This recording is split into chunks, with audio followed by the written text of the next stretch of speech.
x sine x cosine x is a product of an algebraic function, x, with transcendental functions, sine x and cosine x. So you may not be surprised to hear that we need integration by parts for this integral.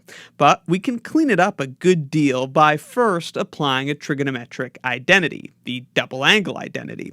Sine x times cosine x, you may recognize that from the sine of 2x identity. Sine of 2x is equal to 2 sine x cosine x. So this part that we're interested in, sine x cosine x, is actually equal to sine of 2x divided by 2. So we can replace this product of two trigonometric functions with this single trigonometric function, sine of 2x, with that division by 2. And that'll make this pretty easy to apply integration by parts. Here is the integration by parts formula for your reference. Before we use that, let's just rewrite our integral with that trig identity. So sine x cosine x will replace with sine of 2x over 2. Then we can bring that division by 2 out of the integral as a factor of 1/2. So we're going to apply parts to this integral. Half integral x sine of 2x dx. Now for integration by parts, we need to pick a u, which we will differentiate, and pick a dv, which we will integrate. Generally, for u, we want to pick a function that, when we differentiate it, gets simpler. So a good choice for u would be x, since the derivative of x is just 1. That leaves sine of 2x dx to be dv. So we have that u equals x, and differentiating, we have du equals dx. We also have that dv equals sine of 2x dx. And so, integrating, we get that v equals negative half cosine of 2x. Be sure to check that if we differentiate this, we get this. So that is correct for v. Now we can apply the integration by parts formula. uv minus the integral of v du.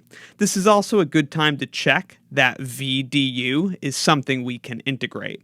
Based on what we've chosen here, v du is this times this. And yeah, we can integrate that no problem. So let's give it a go. First, we have uv. So that's x times negative half cosine of 2x. But remember, we also have this factor of 1/2 that we brought out of the integral. So if we hit uv with that factor of 1/2, this negative half basically becomes negative fourth. So what we see is negative x over 4 times that cosine of 2x. And then we have to add the integral of v du. Now, v du is this times this. We can bring that negative half out, but again, we hit it with the factor of 1/2 that we already had, so it becomes a fourth. And it's positive because, remember, the integration by parts formula has us subtracting the integral of v du. So when we bring out that factor of negative half, this becomes a plus. So we have two negatives, we have two halves, hence it's plus 1/4 times the integral of cosine of 2x dx.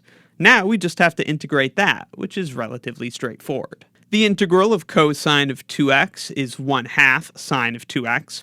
Differentiating this just to check that it's correct. The derivative of sine gives us the cosine.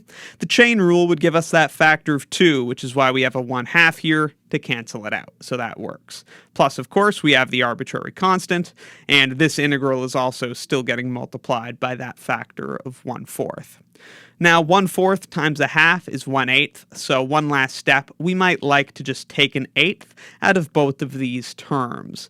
Then, putting the sign first, just because it doesn't have a negative, we have 1/8 multiplied by sine of 2x, and then this term was negative x over 4, so if we pull an eighth out of that, that is going to become negative 2x.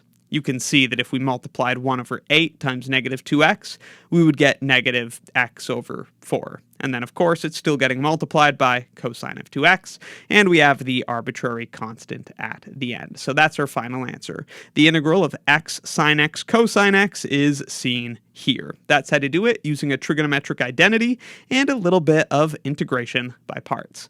Let me know in the comments if you have any questions, and be sure to check out my Calculus 2 course and Calculus 2 exercises playlists in the description for more.